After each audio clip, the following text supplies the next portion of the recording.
What's the one thing I'll never have on any of my cars? Find out in this video.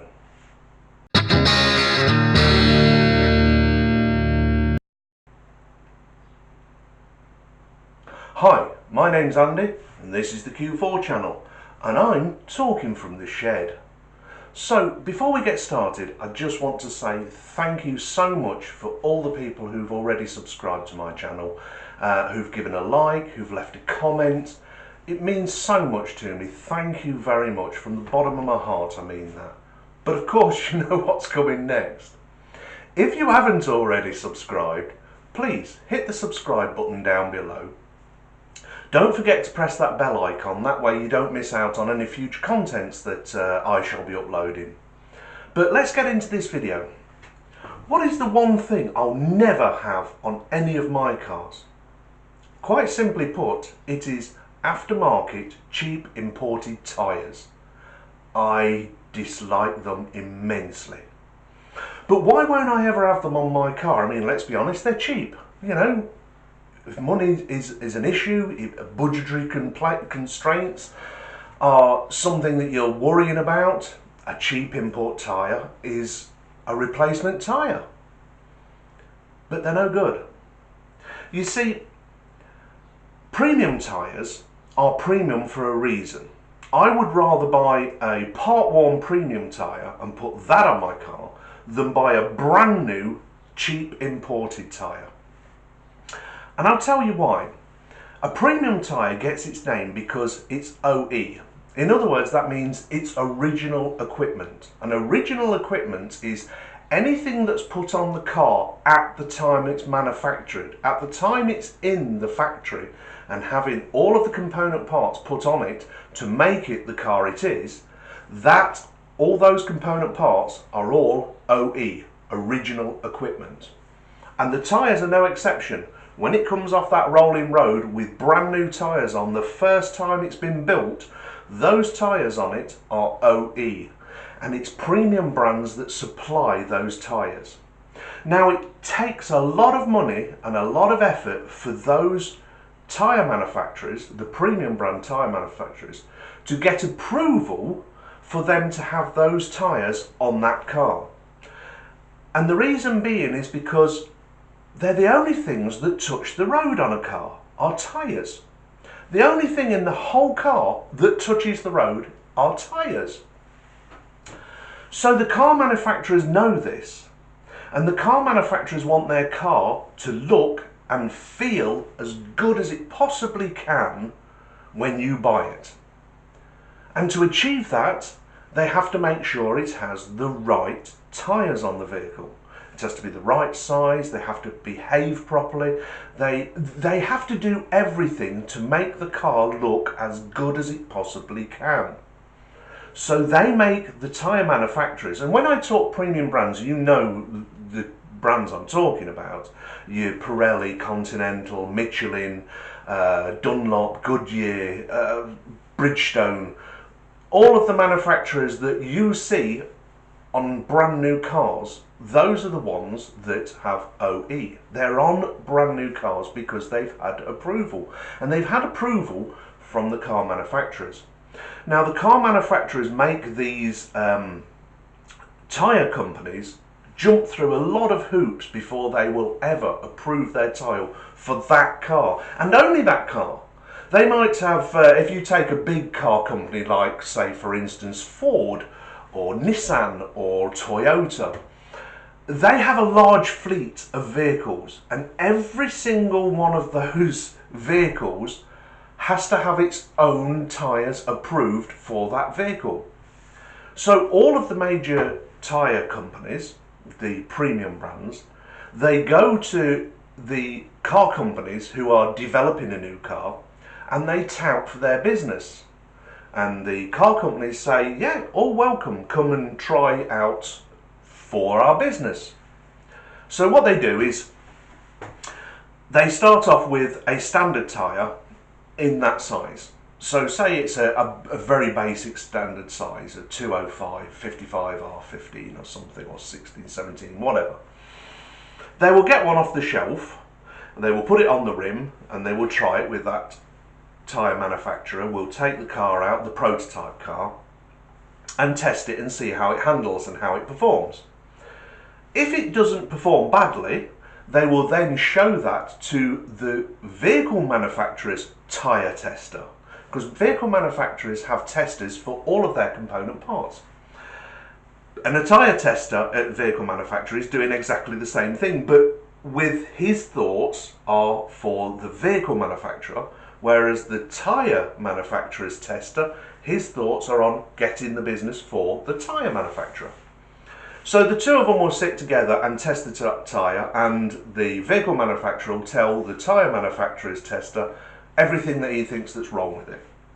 And the tyre manufacturer's tester will take all of that information back to base office, and they will start blending and making and changing things to try and achieve what it was that the vehicle manufacturer's tester wanted. And when they think they've achieved that, they will send a certain set amount of sets back to be tested. And again, the same process will happen again. The vehicle manufacturer will sit with the tyre tester and they will evaluate it together.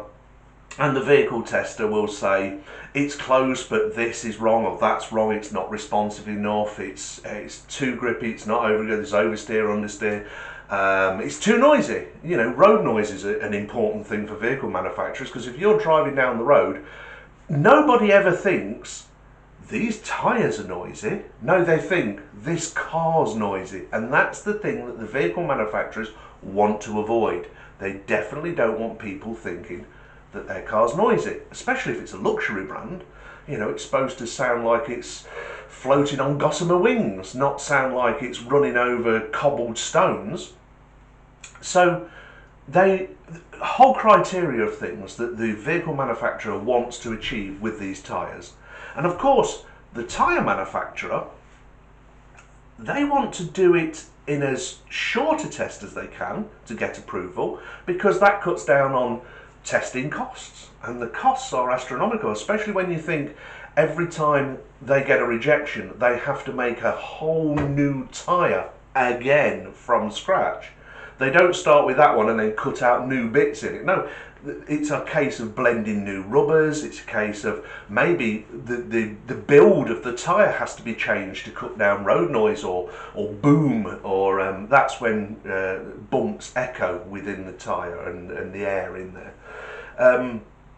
All of these things have to be taken into consideration. So the shorter they can get to approval is the less money it costs the tyre manufacturers to get to the approval stage, so it becomes original equipment.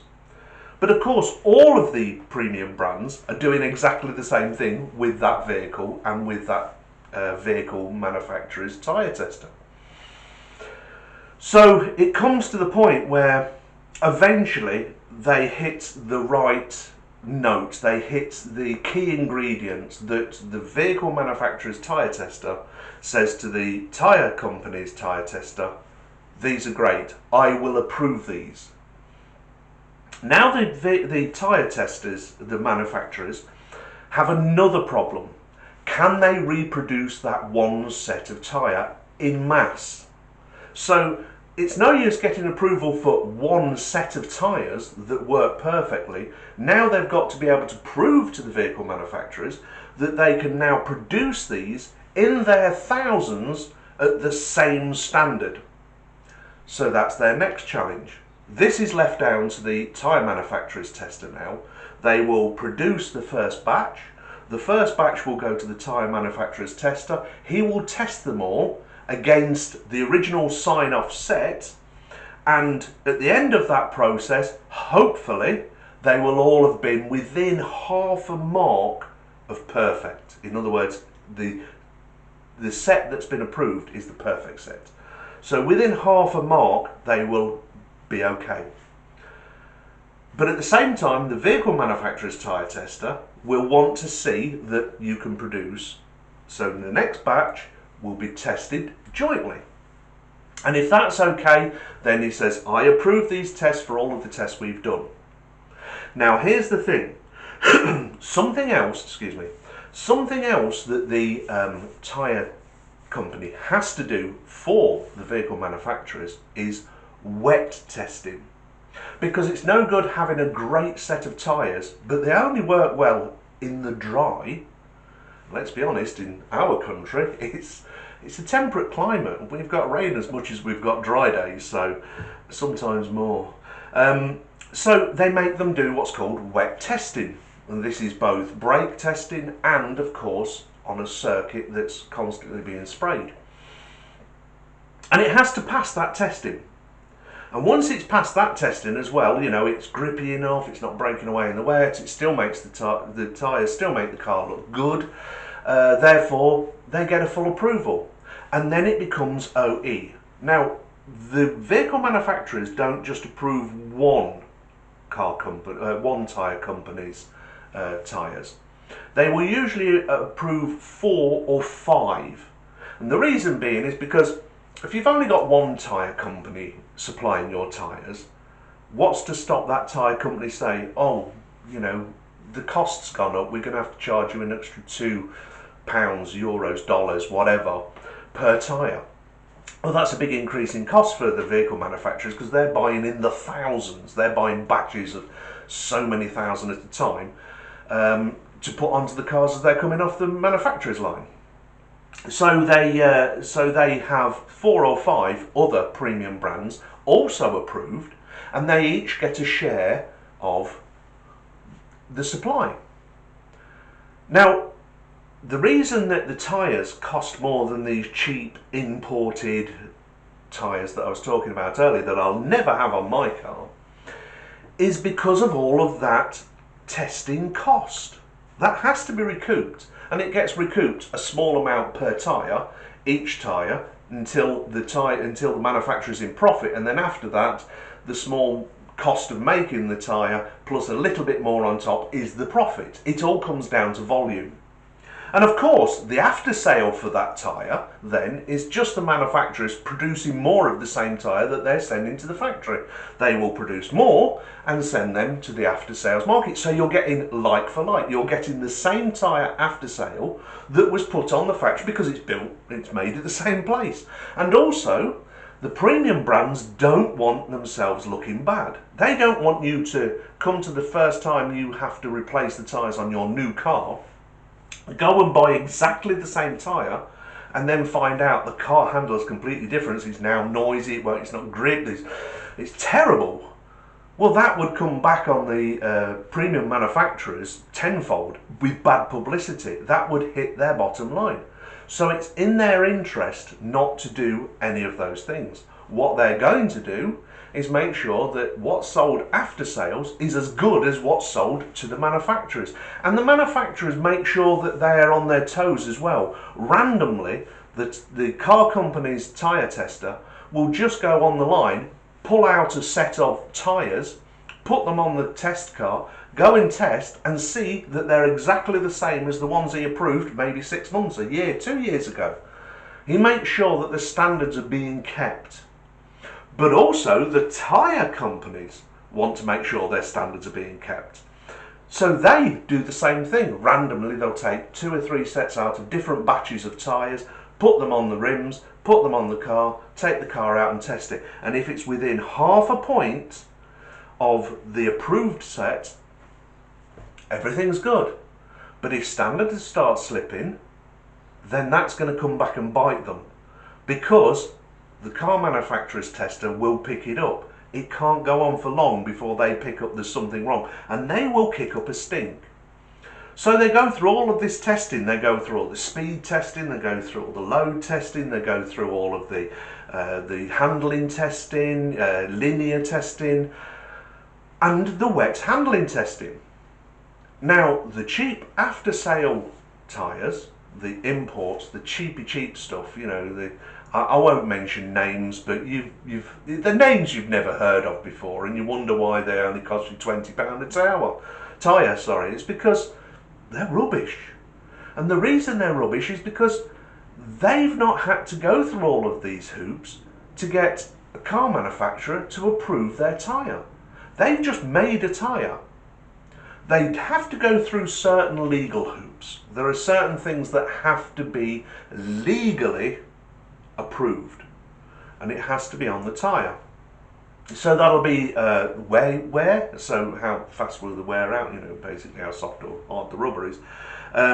Load, will it take the load of the vehicle it's supposed to be on and the vehicle fully laden? In other words, its maximum weight and a little bit extra over the top. So it'll have a load on it. Speed.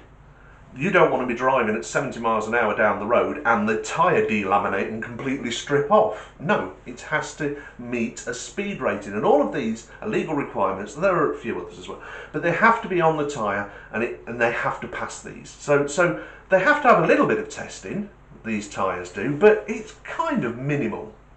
But there's no legal requirement for them to have any wet testing.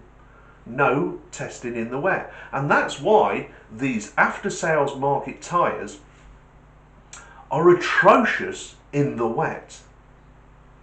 Now, I have to make a few things clear here. Most of what I'm telling you is my opinion. Some of it, as I obviously explained, are legal requirements and such like, but it's all factual from my point of view. But I was also told you many times that I'm a test driver with nearly 20 years experience, and I've worked with a lot of tyre companies with development work of vehicles and such like. And I've also helped host a lot of tyre companies' events where they show the difference between an imported after-sales market tyre and an OE or premium brand. And it's shocking when you see the difference to these. Let me put it like this. At 50 miles an hour, the stopping distance in the wet is 8 meters. 8 meters on average. So where the premium brand stops in the wet, because it's gone through all this testing to get approval from the vehicle manufacturers, so that it does stop well, it makes the car look good. Bang, it stops here. 8 meters more before the after-sales market cheap import brand stops. 8 meters, that's nearly 3 car lengths. 3 car lengths. How close do you drive to the car in front of you in the wet or any conditions? I bet you it's a lot less than 8 meters. I bet you it is. Because I do. And I'm not saying that I'm driving badly or anything. It's just that the roads are so full of cars and that you do tend to get a little bit close. I mean, 8 meters, when you think about it, nearly 3 car lengths. You try driving with 3 car lengths and see if somebody doesn't pull in and take that gap up. Excuse me. So that's the difference. Not to mention that when they go on these wet circuits that are turning and that, the amount that they're braking away, understeering, oversteering, compared to a premium brand, because they've not had any wet handling or wet testing done. Because why would you? It costs money. And all of that can come back to you at profit, can't it? I mean, let's be honest. If I said to you, I want you to make me a shirt, and I'm going to pay you £50 for this shirt, but I didn't say what quality I wanted the shirt. You're going to buy the cheapest material, cheapest buttons, the cheapest thread, knock me up a shirt, and it'll look great. Look great. It'll fall apart, but you've got your £50 and it only cost you a fiver to make. So that £45 is all profit. Now we get to another thing. There's no consistency in these aftermarket. They're not going to blend the rubbers from around the world to make sure that every tyre that comes off of their production line is exactly the same as the first one, because the first one wasn't really that great to start with. So it's just, we just make them in bulk, ship them out, people put them on the cars. But every time you get in a car, you're taking your most valuable cargo with you. You know what that is? It's you. You are your most valuable cargo. And you're putting your life quite literally at risk every time you get into a car, especially if it's wet, with these rubbish tyres on that are little better than plastic tyres. Excuse me. I'm going to ask you a little trivia here, and I'll answer it at the end of the end of this video. But here we go. Do you know, by volume, who makes the most tyres in the world? Don't Google it, just see if you can guess it. I'll tell you at the end of the video.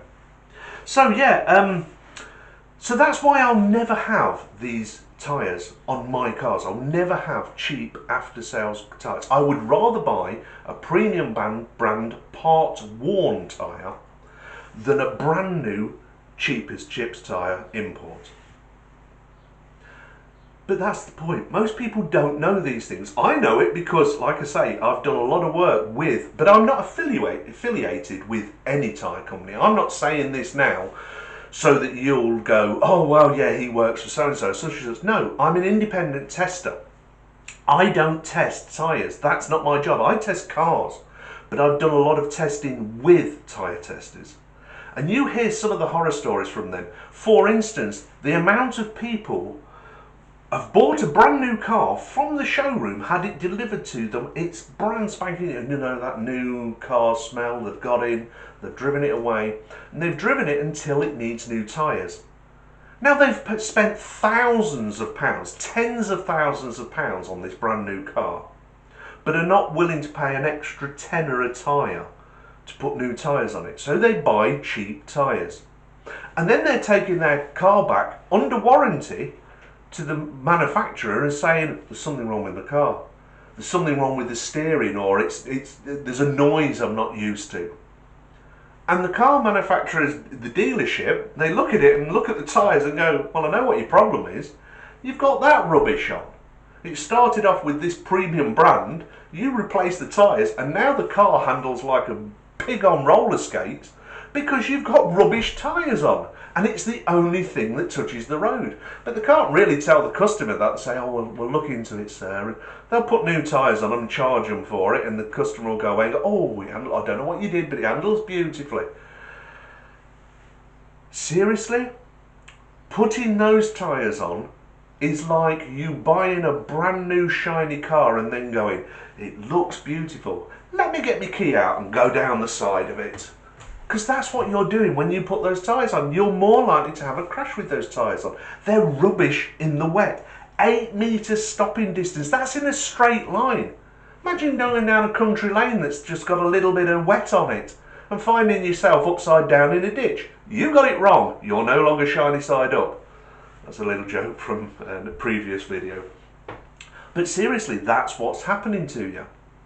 So this is why I will never have cheap after-sales imported tyres on my car or any of my cars.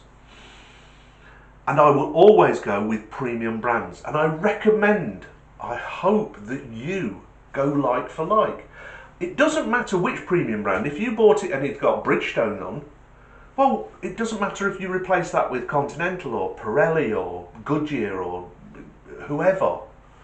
Or another Bridgestone, obviously, because they are all premium brands. And their after-sales tyres have gone through all of these hoops to get approval. And as I've said before, no car company wants to just give all of their tyre approval to one tyre company, because then they're kind of over a barrel if something goes wrong. It's happened in the past that, you know, say a tyre manufacturer has gone on strike. Well, what would the vehicle manufacturers do about putting tyres on the car if they hadn't got 4 or 3 other manufacturers that could just go, well, we'll just up the amount that we want from you. And they're going to welcome the business because they're selling more units. So, the answer to that question earlier, did you get it? Did you get who, by volume, makes the most tyres in the world? I'm going to tell you. It's Lego. That's right, the little Lego company. They make millions of those little tyres for all of their kits. Year in, year out, they are the biggest manufacturers by volume of tyres. You notice I didn't say vehicle tyres. But let's finish with a little bit of humour. Okay? This is rant over. You now know my feelings about tyres. So let's have a little bit of humour. there's three guys sat in the pub and they're doing what most guys do after they've had a few jars, and that is bullshitting each other. And they're talking about the stuff that, it's like, oh, I wonder who'd win in a swimming race, a dog or a lion? Because after all, it's called doggy style, or doggy fashion, or doggy paddle. That kind of conversation. Then one of them says, what do you reckon the fastest thing is in the world? And the other two go, well, what do you mean, like fastest animal? It's a cheetah, isn't it? It's a cheetah. And he goes, no. The fastest thing of all time. The fastest thing in the world. They go, oh, that's a good one. Yeah, that's a good one, that. Then one of them goes, it's thought.